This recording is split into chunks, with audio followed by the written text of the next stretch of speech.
I'm stealth camping in a restaurant. Just kidding. This is so I'm here in Terengganu. I got here yesterday. Slow bike ride, not a very long bike ride. Let me say hi to everybody real quick. See who's everybody here. So scroll back to the end. We got Allie, we got Flea, we got Douglas. I'm here, Hobo. Who's that top one? Oh, we got Matt. Cool, Matt. How you doing, brother? Um, well, the American Hobo has a hat now, the same as the Hobo in this live stream zone now. Now Daniel just needs a faithful dog to go with him on his vagabonding.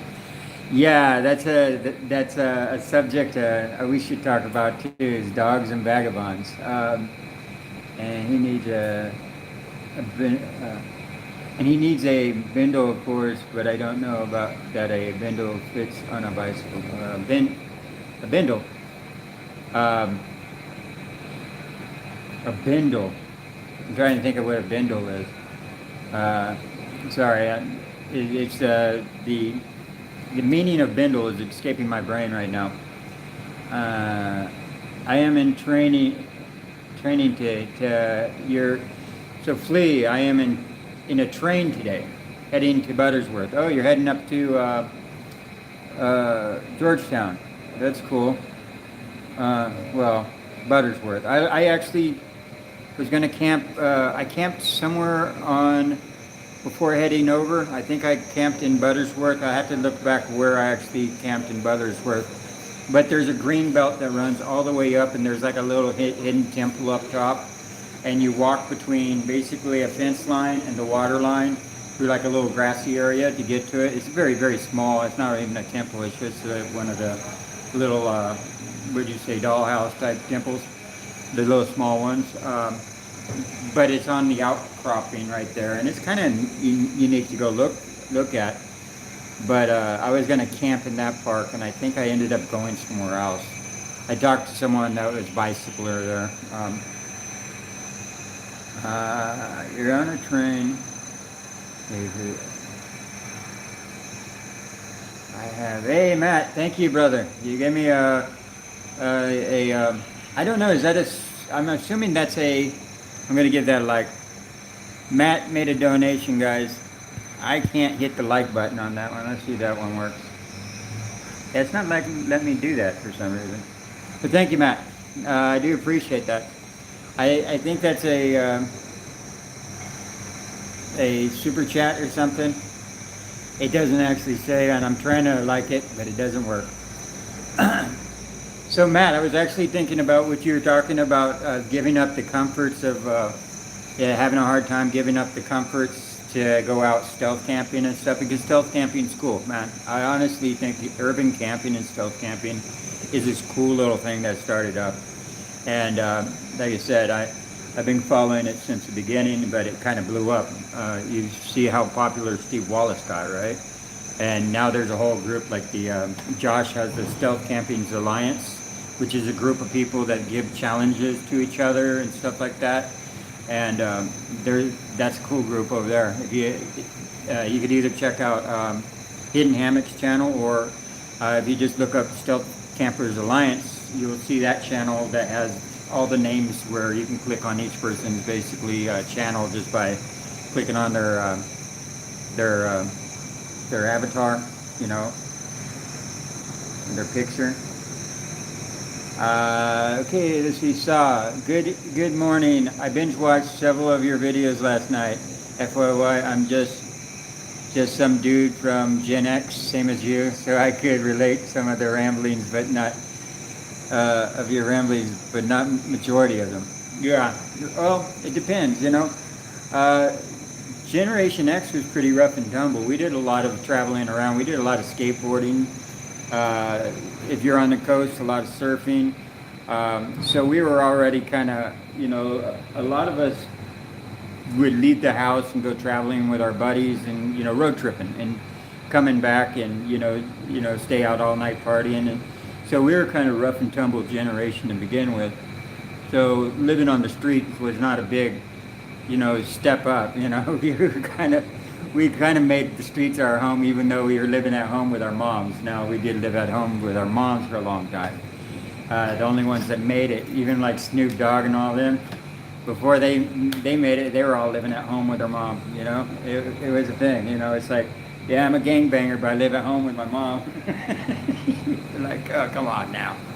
But that's how it was, you know. And so, yeah. So, yeah, a lot of my rambles are based around Generation X, just because that's the generation. It was such a good generation, man. It was like, you know, a lot of people look back on it, you know, nostalgically and say, wow, that was such an awesome generation. Yeah, it was actually. Honestly, it was.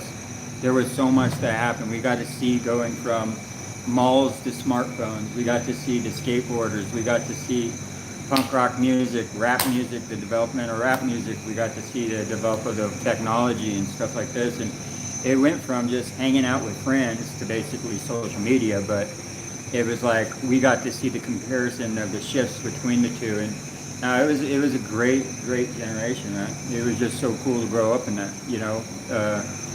And all the way through I would say the 90s and the 2000s, it was a great generation.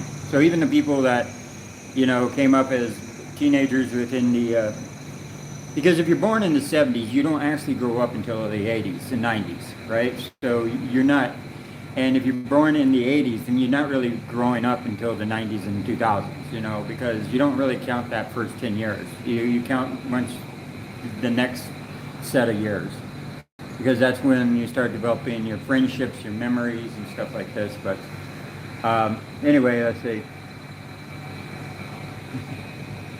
Yeah, Snoop Dogg. So that song I ran across, and I wasn't sure how well it would go because, so my short had the Snoop Dogg remix. It was an awesome remix, man. It was just like, it was such a good remix. And it was on some like sports videos and stuff like that. I was like, I don't think it would go real good with this short, but I tried it anyway because I liked the music so much, and it fit in pretty good. So I went over to TikTok, and since that was a song that was like on, I actually borrowed it from, like, as I was setting it up, I used that song because it was a song I found on YouTube. And when you go, so when you see a short, you click on the little button down in the bottom right, and it says use this sound, and then you can make your own short. Well, I already edited the short on UCut. I just didn't have any sound on it, and then I added the music onto it. So when I try to migrate that same short over to TikTok for advertisement, right? Just advertising this channel. YouTube's my main, is my only one basically. I had to look up the song, but they did. So it's one of those songs that you can use without getting copyright strikes. I don't know if that excludes the monetization, but they're shorts. You don't make any money off shorts. They're just like advertisement tools. But yeah, it turned out pretty decent. I actually watched it quite a few times. So, okay, yeah. Ali wants to know where I'm staying.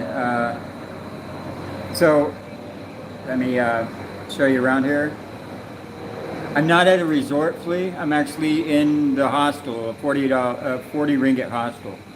So there was only two cheap options getting here at Terengganu.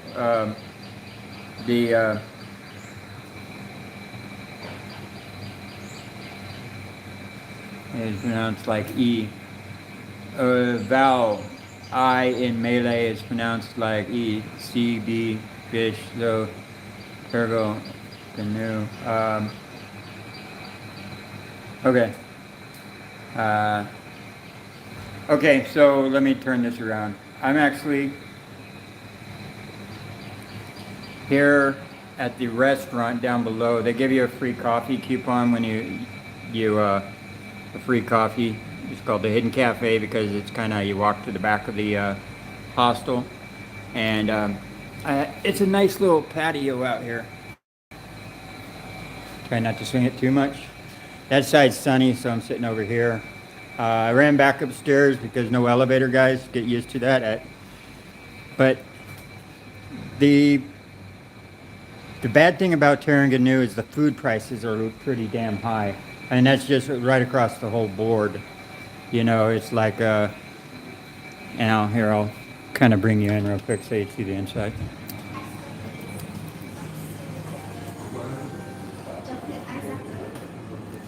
Yeah. So let me do a walkthrough real quick. Yeah, I gotta collapse everything so it's not. So I'll kind of show you guys, do a walkthrough. Hopefully I won't break up on you. So, like I said, there was 2 really cheap hostels, and I did a Street View search, and I looked at Street View to see actually which one was actually the best location. And this one turned out, looked like from Street View, it had, I mean, there's a little construction going on, but they're polite. They didn't even start until almost 9 o'clock. So, hopefully it doesn't break up. So here's the spot right here, and it's right next to 24-hour 7-Eleven. So, yeah, it's pretty. And this kind of reminds me of Georgetown a little on this street. The other cheap hostel, which is also the other 40 ringgit hostel, it just didn't look as nice as location. I could be wrong because I'm only judging it from the looks of this street. And then it only looks like 2 stories, but it goes up another few stories with a patio up there. So, and I'll take you right back to. Hello. One thing I don't want to do is, so I'm like, let's see. Yeah, I'm on the dormitory. So just so you guys know, if you're an old person or you have a hard time walking, almost all the hostels are kind of, they have stairs and stuff that you got to worry about. And this is called the Hidden. It's a nice restaurant. It's just, it's kind of in the back, and I was surprised that it opens up into this beautiful restaurant back here. I mean, when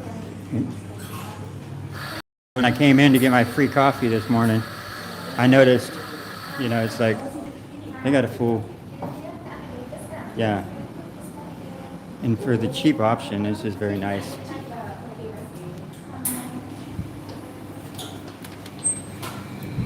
So anyway, guys, that's a real quick walkthrough. You'll see the room and stuff later on the video. I have to edit today's video. Hang on a sec. So I extended my stay another day. Let me see if I missed anything here. Okay.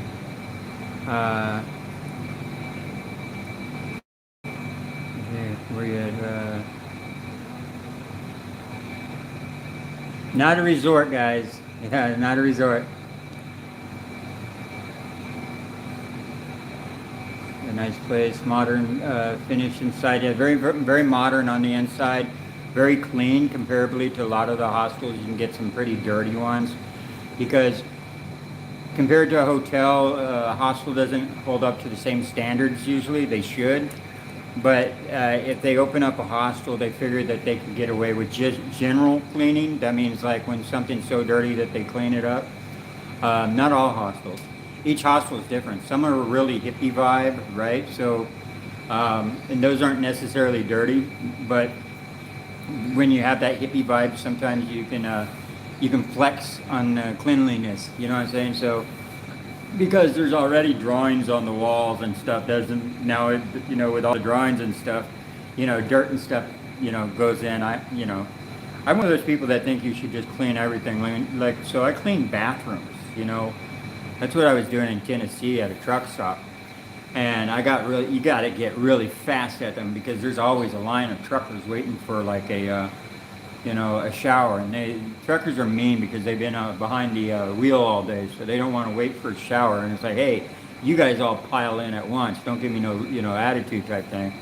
And but the thing is just you have to get in there, spray everything down, and clean the showers every time someone leaves. And I'm talking about you're doing the Windex, the window, and everything every single time. You're like, I can just let the mirror, I don't need a Windex mirror. Yeah, every single time. The toilet, clean the toilet every single time, And so when they walked in, it was a very nice shower. And they were, I was a stickler on making sure they were clean. But yeah, going into a lot of these hospitals, you're not going to get that same type of cleanliness, you know what I'm saying? But this spot's definitely thumbs up for being a 40 ringgit, you know. But it is a nice place, so I extended another night. I got all my stuff charged up, so I'll drop a pin in Google Maps where I'm at right now so you guys can see. I never drop a pin directly on the name of the place because then that comes with all the advertisements and it drowns out my notes because it's my notebook. Google Maps is my notebook, my journal. And so what I'll do is I'll put a pin right next to the location. So if you open up my Google Maps and you look at where I'm at and you see like a hostel right next to it, like basically the name of the hostel is the one usually I'm at. And the only exception is I had to sleep at a bus station. This is before I filmed, but I was still keeping the journal for Google Maps. I think it was in Spain. I had to sleep in, I think it was Spain. Either Spain or Portugal. And I had to sleep at the bus stop. But that's how it is. Do the homeless thing, like sleeping on the streets with no setup, no hammock, no nothing. Just as Spain was before the hammock anyway. But yeah, just a rough, terrible night sleeping at the bus stations. Bus stations are terrible to sleep at. People do, but the bus stations are usually in the rougher part of town, and they're a little more dangerous. But they sometimes they're a dry spot to get out of the rain and stuff. But the majority of the time, if you're sleeping at a bus stop, you got to keep very fully aware of your surroundings, and that's almost everywhere I've gone. So,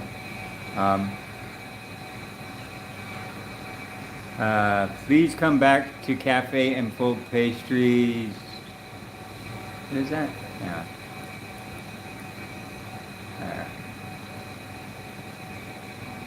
And full. Oh, I filmed the pastries with the DJI.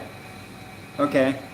No, yeah. I might as well, huh? Because I didn't film it yesterday, so I'll do something like that. On today, I need to edit yesterday's video and try and catch up. So there's a spot to my north here that's called Hammock Park, and it's a free camping area, and not far to my north. It's still in Terengganu, so it's a little farther north on the shore. So if you look up Hammock Park in Terengganu, then you'll see where I'm aiming for. I was going to go today, but if I went today, then I need the actual time to actually edit yesterday's video so I don't get too far behind. And but plus, like my rule, this falls under my rule, $10 or less. So. But I do want to go check that out. I'm aiming for that. What else besides that? Oh, Matt, to get back to the something I was saying earlier, you're like talking about having a hard time dropping the comforts of life and stuff. And I was thinking, one way to you probably build up calluses and stuff, because the worst part about going out and camping and stuff is hitting the elements and getting the really crappy days. So, sling up your hammock in your backyard if you have a backyard, unless you live in an apartment. You can't do this, but and only go out camping during the bad weather. Don't camp during the good weather. Go out and fin through the night on the bad weather, and get used to going out and just doing bad weather camping.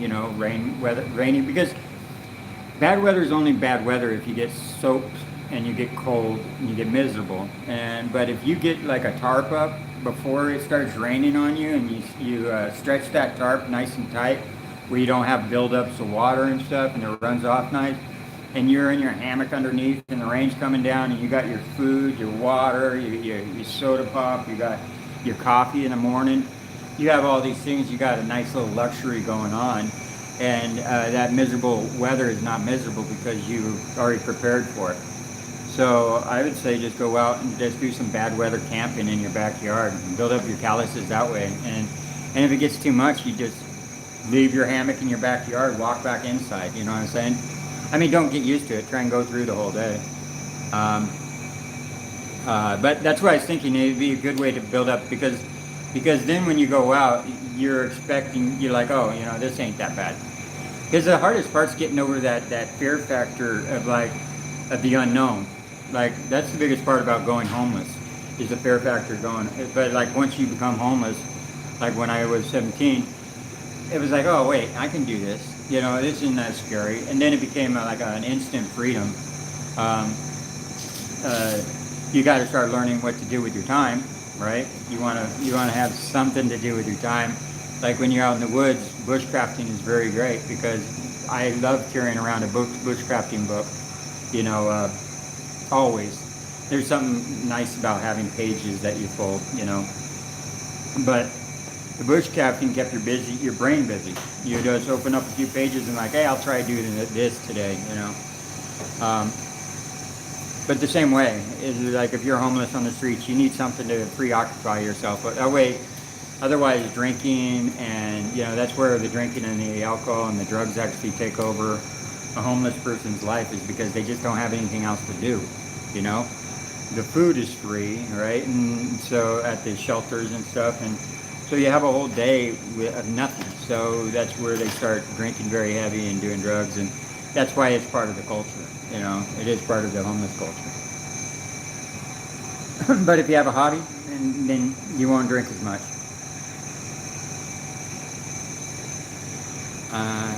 There's no such thing as bad weather, only bad clothing and gear. Yeah, totally.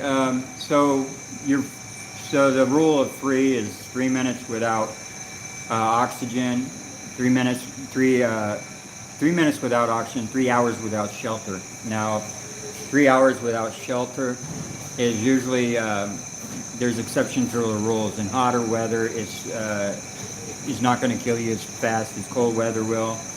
But your first shelter is the clothing that you're wearing and proper layering. So I was doing a flop, there's minimalistic and then there's flopping. Flopping is where you sleep on the ground, you sleep on the ground grizzly style. You just lay down and go to sleep. Basically, no sleeping bag, no nothing. You rely on just the clothing that you have on your body, and you dress accordingly to the nighttime. You can unlayer some of your clothing, Seattle style, like take off your flannel shirt and tie it around your waist, and then when it gets colder, you put the flannel back on. It rains so much in Washington State, that's where the whole Seattle look came from, because you're constantly taking something off, putting it back on, because it's raining all the time, but anyway, your first protection against the weather, under shelter I throw 3 things: the clothing you're wearing, which you're actually sleeping in, like the shelter you either build or you bring, like a tent, but also a fire. A fire is a form of shelter because it's actually regulating the temperature around you. It also has a mental. It's very good for your mental health because 80% of survival is your mental. Okay, where are you at? In your mind. If you are like, I can do this, man. This is no problem. This is great, man. I love this, right? You'll do good, man. But if you're like, I can't do this. I'm gonna die, and it's not even worth it. Then your actions are gonna follow what your brain is thinking, right? Because your thoughts become words, and your words become actions. And there was a guy named Matt Graham. Yeah, Matt Graham took over on like Dual Survivor a while back. I think he took over Cody's section when he didn't want to work with Joe anymore. Joe was kind of like G.I. Joe and stuff. But Matt was from Arizona, but he had one of the best attitudes in the world. And that guy's a real, survivalist. And his Abo skills are just crazy. But yeah, his mentality is just mental. All right, guys. I'm going to keep today to half an hour. Is there anything you guys want to talk about? So yeah, I'm in the hostel today. When I turn this off, I'm gonna try and get my videos to shorter formats. So that's gonna require, since I don't edit, like I don't usually remove stuff at all. I'll try and start being less trigger happy with the camera. I think half an hour is better consumption time. But it's because I start talking and then 10 minutes goes by, like, it does. That's because I'm all over the spot like a drunk driver when I'm talking, man. I go this subject to that subject, but I've noticed that. It's just, it's how I am. All right, guys. So yeah, I'm here in Tarragonu. I extended one more day so I can do the editing. Tomorrow I'm going to go hit the Hammock Park up north. The internet here sucks, but I have over 3,000 gigs. Oh crap, and I have to actually up it today. That's right, thank you. I have to get off this here like almost now and reinstate my... So every 9 days for 14 ringgits, which comes out to $3.50, they give you 2,000 gigabytes for 9 days. So but anything I don't use, because I've only used like 350 gigs within the last 9 years, or nine days, that the rest of that 1,650 gets carried over to the next. So it just keeps building up. And I don't think I can share that with a different card. From what Ali said, she's like, I don't think you can share it. So otherwise, but yeah, so it'll be later today when I get the yesterday's video out. But that's going to be my top priority, just so I can catch up, get even with everything. I washed my clothes though. I cheated and took them down to the laundromat because one, they didn't have a bucket here, and so there's buckets usually everywhere to do your wash. Plus, it was like it comes out to 6 ringgit, so that's $1.50 for 5 or 6 ringgit, but 6 ringgit is $1.50 for wash, and then 5 ringgit for the dry, which is $1.25. And I was like, I'll just do that. It'll save me a lot of time. Plus, it washes your clothes better. So I took advantage of that. All my clothes are dry, clean and dry, and ready to get dirty again. So. So yeah, no, it's been awesome actually camping out here. The east side is so much different than the west side. The west side's more the touristy. Someone wrote in the comments that he's getting ready to do, I think, the same thing on his motorbike, and he's been wanting to do it. And now he's got my Google Maps to actually dot by dot, see the spots that I stayed, and my videos back it up, which is awesome. I'm glad people are using it that way. It inspires me to keep making more videos is when when someone steps forward and says, hey, you know what, I was recouping from being from an operation, and watching your videos, it just inspired me to get out and and recover, like John, one of my watchers, John, he was recovering. Some people are just either shut in for one reason or another, and I mean, it's good to get inspired, but it's also good I'm trying to show that this lifestyle is not expensive. I mean, it's the opposite of expensive, and it's not hard. You just got to get out and do it. There's hard days, what I'm saying? Don't get me wrong, there's hard days, but it's not hard to go buy a $100 bicycle, not 100, this last one was $68. Go buy a cheap bicycle, $100 or less, and just get a backpack and go, and well, get a tarp too. When in doubt, you can always roll up in a tarp and flop on the ground. But alright guys, I'm gonna end it there. That's a half an hour. I'm gonna start working on the video. Hey, thanks everybody for joining me. What am I missing here? The internet sucks. I already told you that. The river cruise operator here in Tarragonu is significantly more in numbers than in quantum. I remember you frustrated to unable to book a boat cruise in Quantum. Yes, I wasn't really, so the frustration was the apps. So it was like, everybody like, okay, Universal, I know there's another blab here. Universal, like everybody uses, like WhatsApp. That's pretty universal across all countries. It's the biggest one. But then Facebook, which I've been trying to migrate. I don't like Facebook. The only time I use Facebook is when I was like studying something and the class was being held on Facebook. So I joined a Facebook group that was the classroom.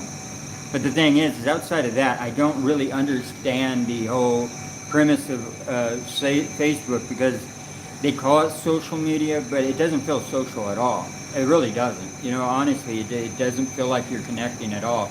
It feels like it feels like someone's family album of their pictures of their pet. You know what I'm saying? And that's what it feels like to me. Now, if it's utilized in the classroom setting, I understood it.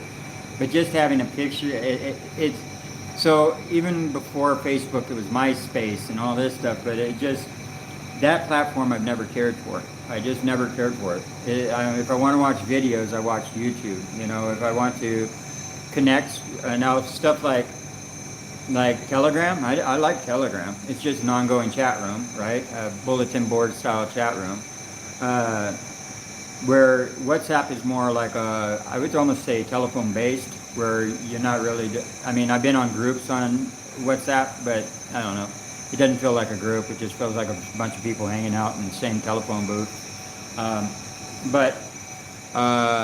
So I was more frustrated at trying to do so if you need to message someone through Facebook, the two platforms was Facebook.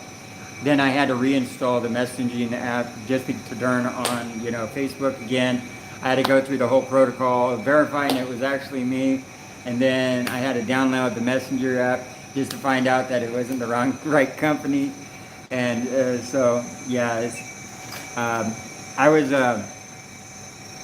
was just trying to line something up. So it was just strike after strike there that I was, and even when I got close to the fireworks, I got way too close to the fireworks, and I should have known better. And they were blowing up, and I had to get out of the location. It was just, that whole little episode was just like me making bad decisions. But hey, it's just we do that. Their bad decisions are made sometimes. So I'm not real big on doing the cruises, just because the cruises cost money, and that's not, I'm more of the free person. So, but thank you for telling me that. I do appreciate it. Like I said, the cruise over there was a whole, the 188 building tour, right, where you go up and you see the view, plus riverboat cruise and stuff like that. And they only wanted 45 ringgit for it. So that was like a good within my wheelhouse type prices. And that would have gave me like a whole video set right there, just for the day, So that's what I was aiming for. And my frustration is the fact that when you're trying to get something done, all of a sudden all the obstacles that come before you are like, oh, no, you got to do this first. You got to install this app. So it's more like frustration at the apps and the process of, So I do appreciate the info, brother, but I think I'll probably pass on any type of riverboat right now, unless I go out to an island. But all the islands on the East Coast seem to be pretty expensive. I could go out there and camp, but just to get out there seems to be a little expensive on a ferry. No, I'll do that. So CS, I'll update my pin as soon as I get off right now. I'll go ahead and drop a pin at this location. It'll be not the exact, it'll be the hostel closest to it. It's called, what is it called? I think it's called Sweet Bee. But anyway, I'll do that right now. All right, guys, thank you for joining me. 34 minutes. I'm going to go ahead and end it here and get to work. Do some catch up. And tomorrow, back out camping again. Still in Terengganu, but just camping at the Hammock Park. So, yeah. Okay, thank you, Ali. I'll update my my card right now. All right, bye, guys. Hasta la bye-bye.